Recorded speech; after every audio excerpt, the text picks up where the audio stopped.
Hi, welcome to Punchline Talks, the business breakfast briefers. I'm Mark Owen, and each week I invite a panel of business experts to review the morning newspapers, find out what's happening in their own individual business and their own individual business sectors, and finally, what's caught there is in this week's Punchline. But before I start, I'd just like to thank our fantastic sponsors, Hazelwood's Accountants and Business Advisors. And from there today, we have the wonderful Glen Collingbourne, who's a fantastic tax advisor at the company. We have Sam Holliday. He is the Business Development Manager for the Federation of Small Business. Claire Thayers, the CSR consultant and newly appointed trustee of the Gloucestershire Foundation Trust. And last not least, we got TV presenter, author, and the legendary alternative business guru, if I could spit it out, Geoff Burch. Welcome all to Punchline. Good morning. Morning.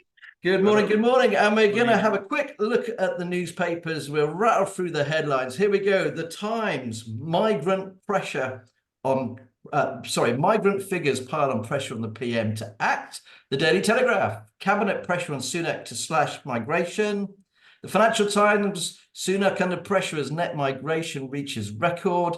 The Eye, cabinet battle on UK's migrant care workers. The Daily Express, failure to halt migration is a slap in the face of the public.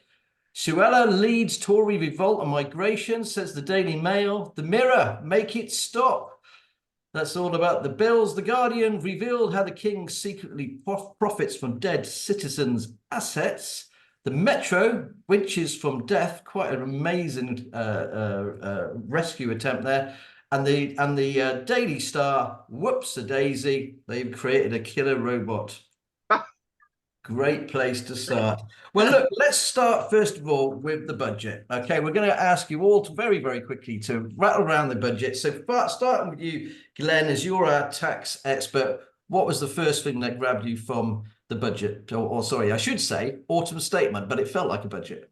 Yeah, so so focusing on the tax and going back to the last statement, what was really important in the last statement was getting the workforce back working. So their idea is to work our way out of, the doldrums that we're currently in, and you need people in the workforce to be able to do that. So to encourage people back into work, that's self-employed and employed people. They've dropped 2% off national insurance for people who that was originally 12%, so that's going to go down to 10%. So that's your classic working families. We'll get a little bit back every month. And then also for the self-employed people, there's a type of national insurance called Class 4 national insurance. That's a percentage based on profits. That's going to fall by 1%. Again, in that basic rate band, I'll call it, up to 37,700 or thereabouts. And also they're going to abolish Class 2 national insurance, which is a bit of an anachronism, really. That goes all the way back to the days when people used to literally stamp something, and people sometimes will still say, oh, have I got my stamp on that? So they've decided to abolish that. As I said, it's an anachronism. It didn't make sense any longer. It was collected through the tax return anyway. So in a nutshell, the idea is they're thinking we'll get more money into people's pockets and also people be more prepared to work. Okay, thanks very much. Sam, go to you. Obviously, SMEs, what did you think of it? What was the reaction? Well, like Glenn pointed out, the help for the self-employed was welcome. They're not had a great record really with the self-employed, this government, I think, and throughout COVID, it was the one big complaint we got more than any. But on top of that, there were a couple of things that I did like. They're freezing the business rates for those in hospitality and retail. They've been frozen for a 75% discount. That's been extended 12 months, and I think that is very helpful. And also, I like the fact that they've announced they're going to crack down on big companies and government itself with late payment, because that's something that really does affect SMEs. So late payment, self-employed, business rates. You have to forgive me, I've got a slight cold. That's the triple whammy for me, I think. Well, thanks very much. And I've got to say, the worst pay I've ever had was the NHS. Okay, Claire, let's tell us, please, what was your quick... Well, I knew we got the tax experts on here, so though I read up on it all evening, thank God I don't have to touch on that because that's way above my intelligence. The bit that actually I focused on, as you kindly mentioned, now that I'm a trustee of the Gloucestershire Community Foundation, we've got some serious challenges in this county. So the pension increase, and God knows I'm close enough to it now, that really matters to me, 8.5% April 24, so that's good news, and nice that it's not been overlooked. Universal credit is up by 6.7%, again, good. National living wage, an increase, and it's 21, was on a 21-year-old would have been on 10.42, they're on 11.44. So from a social aspect, there are some glimmers of hope there. So God knows it's nowhere near what we need to be doing, but at least there was an acknowledgement to all of that. So I was pleased to see it. Okay, fantastic. Thanks ever so much. Geoff, what do you Yes. think about the autumn statement or the budget as it could be? Yeah, it's like when you're at school and a great big bully nicks your crisps and you finally pin him down, he gives you 2 back. He's still got your bag of crisps. I mean, yeah, I mean, I know people who are, in fact, even members of my family who are getting close to this 50,000 plus earning level and are actually not working. You know, they're stopping because the maths just don't add up. It works out they're earning 17 pence an hour or something after tax. So, you know, he hasn't really dealt with that. But to be fair to him, the economy is in such a terrible mess, and the interest they're paying on the debt is exceeding everything. So really, he's just finding a few pennies down the back of the sofa to try and save his bacon, which I don't think he will. Okay, and that leads me very nicely to a little bit of pre-prep we all did. Okay, with your pieces of paper, I'll start with you, Claire. Is it enough to save the Tories? Yes or no? No. Sam, yes or no? I'm going to frustrate you a little bit by hedging my bet slightly. You see that? Probably not. Probably not. Glen, yes or no? I think they'll pull it out the bag. Yes, okay. You think you pull it out of the bag. And Geoff, what do you reckon? A big exclamation mark no as well. Well, I'm actually going to go with you can't see, but it is. I'm disappeared, but it's a yes from me. Oh, really? I think so. I think they'll even though everybody hates them at the moment, the public. Yeah, I think this is the best they're going to get, and they may go for a May election. Well, let's talk about that. Rumblings in the jungle, as they say. Okay, thank you so much. We're going to move into the newspapers very quickly. I'm going to start with you, Sam. We've got a minute and a half. What have we picked out for the papers? Well, I'm going to expand on what we've just been talking about because it's what leapt out to me this morning. Because when a chancellor puts a budget together, he's got an eye on 2 things: the nation's finances and what it will do for his political party. And so the front page headline on the Times is "Benefit rise as a surprise vote winner as Tories climb 4 points." And it basically goes through all the measures, and they all are actually pretty popular. And some of them are more popular than you probably would expect. Now, normally that would follow through with a big rise in the polls, and 4 points in a normal cycle is enough to maybe turn you from being in opposition to a party, but they're still 19 points behind. So even with, as Geoff said, everything they've thrown at it, they're still 19 points behind. And a bit further in the Times, they're looking at that speculation about what this might mean for when the next election is. And the favourite still seems to be this time next year, because if they go too early, the effects of some of these benefits won't have been noticed. If they go too late, it'll look desperate. So I suspect this time next year, when we're doing this show, inevitably, we may have a new government in power. We may have the old government in power, but I don't think it's going to go any longer than that. So has it helped them in the polls? Yes. Has it helped them in the polls in the coming election? I refer to my earlier answer. Probably not. Okay, thanks very much. Glen, what have you picked out for the papers, please, for us? So I've got a few observations. So I've got well, first of all, the power of commerce. Look at that. Front page and back page is an advert for eBay. So for Black Friday. So that's just illustrating the power of commerce. But my center spread, or the spread I've got here, picks up a few different points. First of all, we can see that it does agree there with Geoff's comment on the May election being a possibility. And I just was looking a little bit more carefully at the commentary on policy to do with tax, and just reminding us that while we've got this 2% or 1% reduction in national insurance, which on the surface sounds quite nice, what we do need to bear in mind is that there's this whole fiscal drag, which is the point where we've got our actual thresholds that we pay tax at has remained frozen and is supposed to remain frozen, I think, for another couple of years. years. I might even be more than that. And what we're saying there is, yeah, okay, great. You've got you don't start paying tax until you've earned over £12,300, or you don't start paying higher rate tax until a figure just over £50,000. But of course, if we've got 6.7% wage inflation, what actually happens is that people who wouldn't actually consider themselves to be higher rate taxpayers become higher rate taxpayers, because of the result is that the thresholds aren't keeping pace with the actual increase in wages, which is only trying to keep up with CPI and probably failing at that anyway. And so actually what we've got is this whole fiscal drag thing. And so already they're talking about possible cuts in the next budget in March. They probably knew that anyway. That's the whole point. Yeah. Thanks ever so much for that, Glenn. I'm going to go to you, Geoff, and then to Claire. Geoff, Yes. got a minute and a half. What have you picked out? Immigration. That everybody's going nuts about immigration. Now, the point with politically, the Red Wall voted for Brexit because they resented the Poles, the Czechs, the Hungarians, and everything pouring in and taking our jobs. So they voted. But the swing can go the other way now, because nobody's put together the fact that all the Poles and Czechs and everybody tended to be very young. They were white and they were European. And when they'd made a few quid, they went home again. Now we've had to replace all of those people with people from Asia and Africa who are never going home again. And the fact is that we've baked in, by Brexit has baked in, an immigration load that is never going to go down. And it's not going to take long before the right-wing loonies notice this. And I think it's going to be a bigger thing than people think. We need these people. We're desperate for social care and whatnot, but we're not sure whether we wanted them here forever, which is what's going to happen.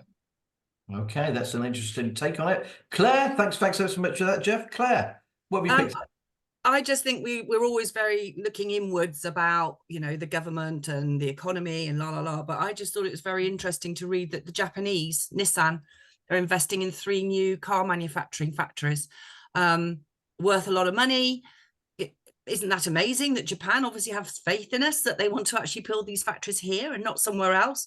So maybe there's a little bit of a glimmer of hope there that other countries see our economy more favourably than we do.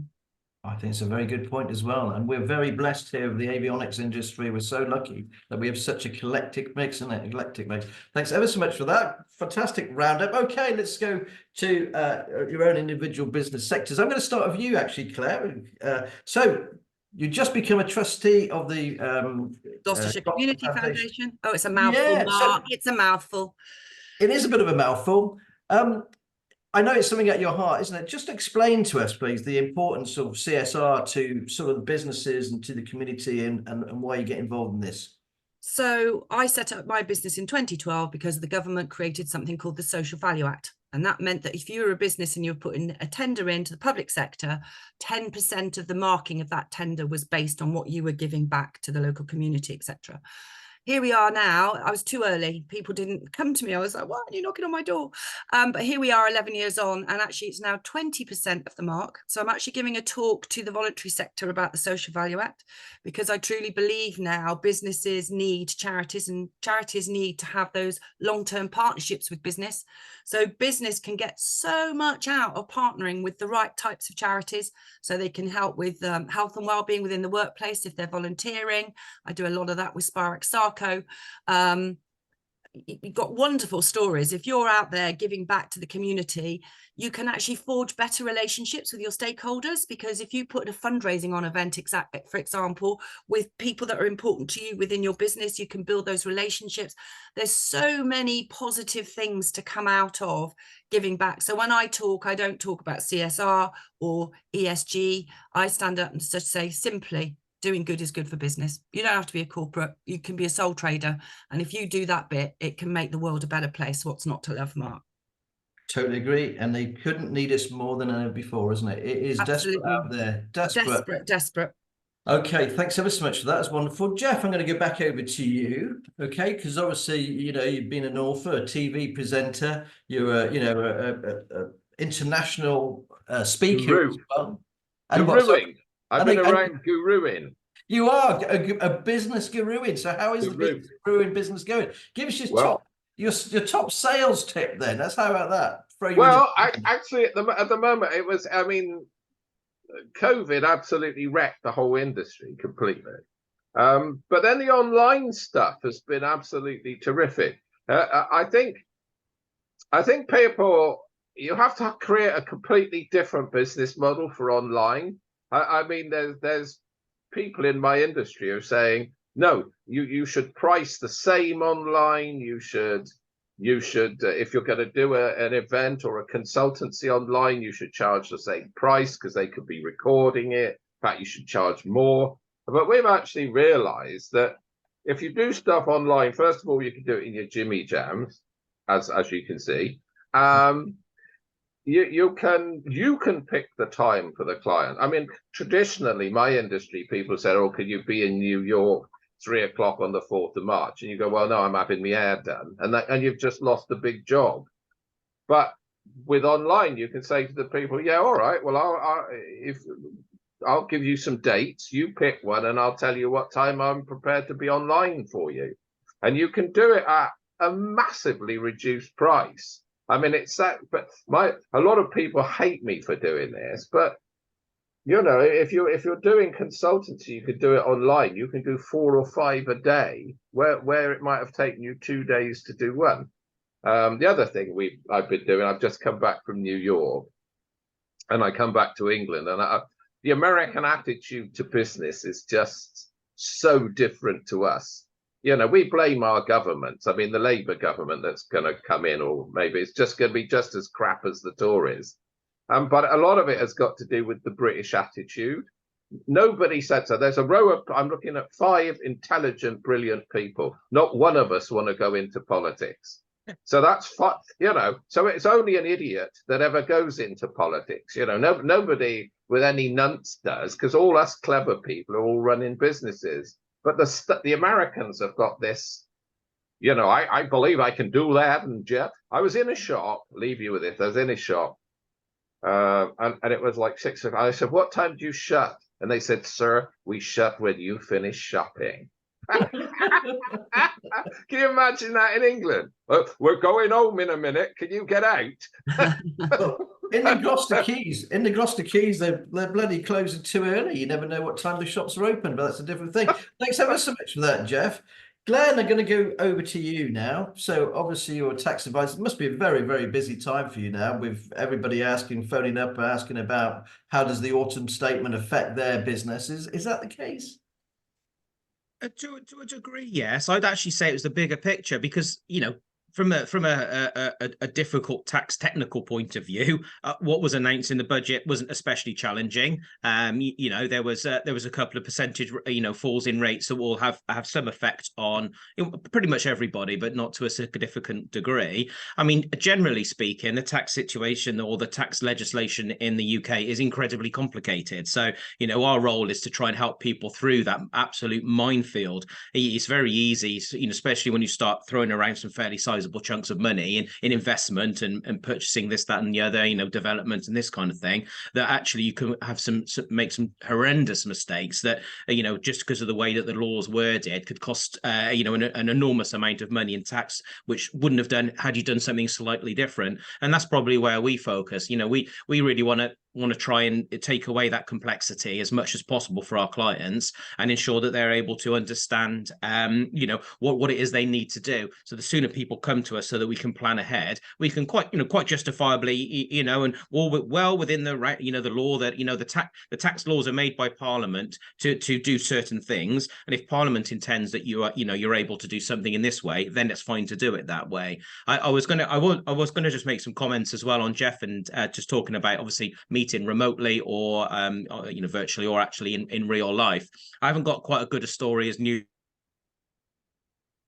He's frozen. York, but I have just come back from Kidderminster, and we actually had a real life meeting, and it was incredibly productive. So it was a refreshing change, and and also commenting on, as you said, on the virtual meetings, and also selling on the internet. I met an absolutely lovely elderly lady the other day, and she's looking to sell books online, and that she's written herself, a children's book, as well as the fact she has another life, which is to do with ISO 9000, quality assurance and all that kind of thing. And she's completely embraced this whole e-filing or e-download, and you can download her documents to use in your business for quality assurance. It's incredibly well written, and that would have been very difficult in the past. So it works both ways. It does indeed. No, totally get that. No, thanks ever so much for that, Glenn. Okay, Sam, I come over to you because you do an awful lot of podcasts and things yourself, and networking at the FSB. Didn't you guys try to mix more socially and rather than doing the online stuff? And was it? Yeah, we're all in that. I mean, hybrid is not an option anymore. Hybrid is completely the future. You'll do a bit of both. I mean, the last time I tried to put on a networking event in Gloucestershire, I had to cancel it because I couldn't get the numbers. But we got one coming up in December, and that's okay. But online, we still do very well. And you can understand the appeal. If you're a business owner, we've got a networking event at 11 o'clock today. You can turn on at 5 to 11, and you can turn off at 5 to 12, 5 past 12 when it's over. Whereas if we did that physically, you've got to drive, you've got to park. There's a million and one reasons why that becomes a more complicated thing. So you can see the appeal of both sides. But I think we'll always have to have the choice because, whether it's Kidderminster or New York, meeting people, it still means something. And a lot of people say to me about networking, it isn't about the conversations we have here now. The five of us can all see each other and interact. If you're networking physically, two of us might go off in a corner afterwards and have a cup of tea and discuss this in a bit more detail. So I think that's what you miss online. So I think businesses are so used to it now that this is the future. And I think I think this is the only way forward, really. I don't think we're ever going to get back to the stage where we're all back in the office, but equally, we're never going to get back to COVID. So I think we've got a nice balance at the moment. No, I totally agree. And overall, what's the overall view on the economy? Different reports coming out at the moment. Is it tough out there? I'll give you it is still difficult, and confidence is still low, and it's unexpected things are still happening. I'll give you an example. On Wednesday night, I went down to Bristol because my son lives there to watch Napoleon, the movie, which I really enjoyed at the Bristol Showcase Cinema in Cabot. Beautiful cinema, my favourite cinema in Bristol. Closing next week. Closing on November the 30th, and this comes 2 weeks after their Cineworld announced it was closing as well. Now that's people talk about Netflix and all the other effects on it, but if a cinema in something like Cabot's closed, that's the only reason I usually go to Cabot's. But if I'm in Cabot's, maybe I'll go into another store. And this is the problem that small businesses face. When a big name goes, the small names around it struggle. And so I was really upset to learn it was going anyway, but it's the effect it's going to have on the economy generally as well, which surprised and disappointed me. No, without a shadow of a doubt. No, thanks ever so much for that. Okay, we kind of run out of time on that actually already, so we'll have to do the pick of the punchlines. Okay, Geoff, what have you picked out for us today, please? Well, it was your incisive laser focus on the autumn statement. I think again, but it is really, we were whinging before we went on air about BBC Radio Gloucester getting a bit national. And I think the BBC not valuing local and the Cheltenham Echo. I used to love the Cheltenham Echo in the old days. I think Punchline is the last thing afloat where you can actually get about where you live. I mean, like Sam was saying about the FSB, we are kind of local economy people. I mean, I love working in the local economy.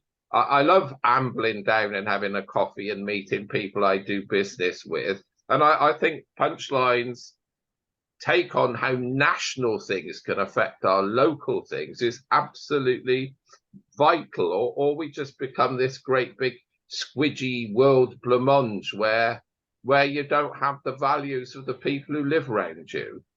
Well, if I was wearing a hat, I'd take it off right now. Thank you. That's very kind of you, Geoff. Okay, Claire, what did you pick out for the punchline? Well, Geoff's stolen my thunder, hasn't he, Mark? I wasn't going to say. He always does. He always does. No, I didn't want to say this to make your head particularly large, but I absolutely agree with everything that Geoff just said. yes, you sit and you put the news at 10 on, and yes, you see the worldwide take on the autumn statement. But to go on to Punchline and actually hear from leading individuals within different sectors, different sizes of business, different parts of the county, priceless, Mark. So what you're doing is amazing. So thank you. Oh, that's very kind of you. Thank you very much. Glenn, what have you picked out for us, please? So I picked out a couple of days ago. It was the deal agreed for the end of the G First LEP. I picked that one out. As you know, our own Ruth Dooley is the chair of G First LEP. Has seen it over the many years now. She's been there, I guess, almost near from the beginning, I suppose. And finally, a deal's been agreed because it's effectively coming into an end and being transferred to the local authority. So that was the particular part that picked my attention. Okay, thank you very much. I think it's you, Sam. Last one left. What was Yeah, this? we'll just continue a bit of the Punchline loving. I really like the very quick 2-minute interview you did with Richard Graham at the railway station, which is the first I'd heard about the £11 million that's coming to Gloucester as part of the Levelling Up Fund. I went to a meeting yesterday of the Gloucester City Commission, which I think you're on the steering group of, Mark, and I think it's been remarkable how Gloucester's transformed in the last decade or so, and this makes real strides. I mean, I know we've got some very good Cheltenham representatives here, and when I first came to Gloucester 10, 11 years ago, I felt Gloucester had a collective chip on its shoulder about Cheltenham. I don't feel that anymore. There's a lot more civic pride in Gloucester, and the £11 million towards the investment will only help that grow. So the chips are leaving us, Geoff. I can see them go. So enjoyed that little interview. Best curry in the world is Gloucester, by the way.